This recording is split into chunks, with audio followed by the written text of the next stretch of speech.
Hello, believers, non-believers, and everyone in between.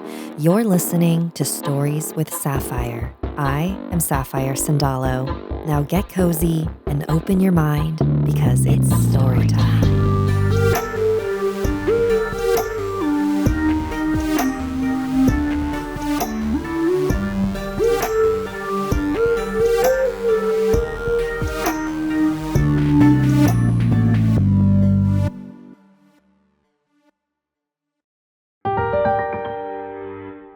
Death's Face, submitted by Michael.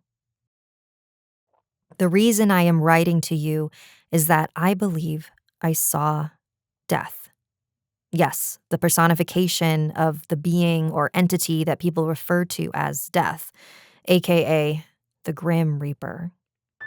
Back in 2015, my Aunt Amelia took ill. Her doctor gave her some medications to help her get better. She didn't. In fact, she got gravely worse.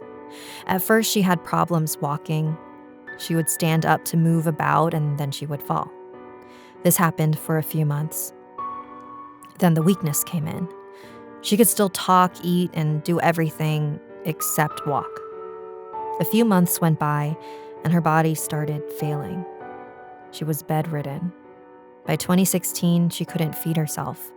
She had to be fed like a child. The entire year, her health declined to the point where her body looked like a skeleton. She had to have IVs, and her doctor and nurses could not explain what had happened. They gave their prognosis. She wasn't going to live too much longer. We were all heartbroken. We would go visit her and sit at her bedside. Now and then she'd wake up and say hi to us. We'd talk with her. She'd ask how everything was and how everyone was doing. Then she'd pass out from exhaustion. The entire year went by and she kept on fighting. She would not die. We figured that she was fighting death and trying to live because she was in her 60s, not that old. The nurses that would come check on her said that there was a reason she was fighting and staying alive, that maybe there was something she needed to do, see, or say. We had no clue what, though. We thought maybe she wanted to see her new grandchild that had been born a few months before. We laid the baby next to her, and my aunt cried of happiness. But she was still with us even after that. Then one day, we went to visit her, and this is where it got scary, Sapphire. She opened her eyes and greeted us. She then asked, "Who is that man sitting next to you?" We were all perplexed. Her daughter, my cousin, said that she was just hallucinating, that the nurse said so we just ignored it. In the following days, every time we visited, the only thing she would say to us was that she was afraid of the man. Then, one day, she said, without emotion, "The man is here for me. He's here to take me away." I was now freaked out beyond belief. When I left the hospital, I talked with a friend about it. My friend said, "It's probably the good Lord there with her, trying to take her with him, but she's afraid because she doesn't know who he is." I had my reservations. January 2017 came. My aunt passed away. We had her funeral, and my family and I hope she's at peace. A few years go by. It's 2020. COVID had hit big time.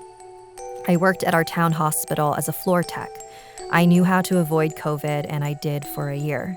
My nephew, who was staying with us, went to a New Year's party, caught the virus, and spread it to me and my mom. All three of us had it. My nephew had a monstrous cough. My mom only got a runny nose and sneezed nonstop. Me? It almost killed. I was bedridden in my own home, in my room. Because my nephew had COVID before me and my mom, he got better right away. He took care of us. He'd go buy us lemons, juices, Powerade soups, etc. On the 8th day of my illness, which was also the worst, I was asleep. I heard a huge thunderclap which woke me up. My room was dark. I looked at my clock.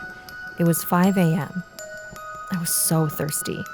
I had like 10 Powerades on the floor next to my bed and nightstand. I rolled over to turn on the light to drink some. And when I turned on the light, there was a figure kneeling next to my bed, staring at me. It looked like a cross between that character Darth Maul from the Star Wars movies and that red-faced demon from the Insidious movie. The difference was that instead of red markings, the markings were white. The two characters I mentioned always made mean or evil-looking faces. The thing that was looking at me was not making any facial expressions. It wasn't angry or happy, it was just looking at me. Its eyes, the pupils, were pure white. It did have a shroud or cloak around it, but it didn't reflect any light, and the black on this figure was solid matte, and even the face didn't have any light reflecting from it. We just stared at each other. I thought this was what my aunt had seen those few years back, and then I thought, this is it. I'm dead. I laid back down, rolled over to face the wall, and in my mind, I said, "Go on, take me." I closed my eyes and fell asleep. Of course, I woke up or I wouldn't be writing this. My nephew and mom came in to check up on me and see if I needed anything. I asked them if the thunderstorm had passed or if it was still raining. They looked at each other and told me that it was bright and sunny outside, and that there hadn't been any rain or storms, and that there weren't any in the forecast. I asked them about the thunder from early morning that woke me up. They told me that there wasn't any thunder. I told them about the person I saw. They didn't believe me. They thought I had dreamt it or hallucinated it. I didn't. It was real. I got better. I still have a heart problem because of COVID, but other than that, I recovered. During that same year, my other aunt was diagnosed with cancer. She had to stay at a nursing home because she was single with no kids, and we couldn't take care of her 24/7 like she needed. After 5 months of chemotherapy treatment, her cancer went away, and she finally got to return home.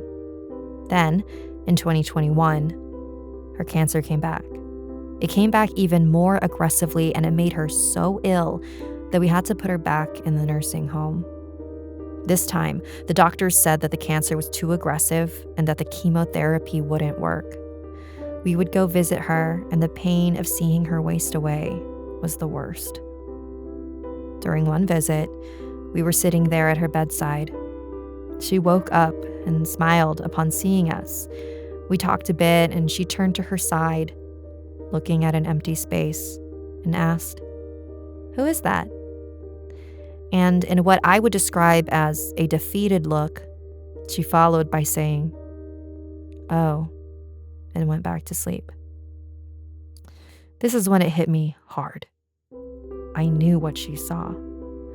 I couldn't see it this time, but I knew it was there, watching her. She passed away a day later. My entire life, I often wondered why people have chosen to give death the image of what is known as the Grim Reaper, but why? Did someone somewhere have a near-death experience and see this skeletal entity with a black robe and scythe? I've looked online for people sharing similar experiences like I had, but I found none. The entity I saw had no scythe. It did have what seemed to be a robe. Since it was kneeling, and I have tried to more or less judge what height it had, I would say it was around 5'10", but I'm just guessing there. This is what I experienced, Sapphire. Everyone in my family thinks I imagined or hallucinated this or dreamt it. It was none of those things. It was real. It happened. I believe my two aunts saw it. I'm sure of it.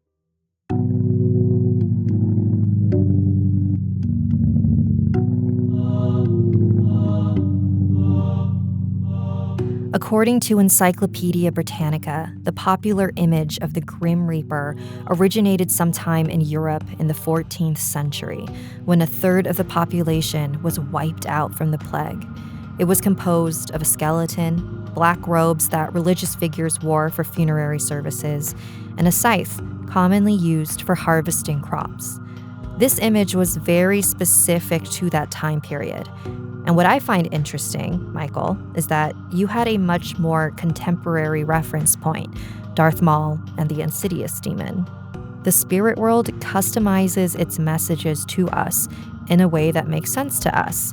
So maybe back then, people were seeing a scythe-wielding robed skeleton when death was near, but because those symbols don't resonate with our modern sensibilities, people like you and your family see something else.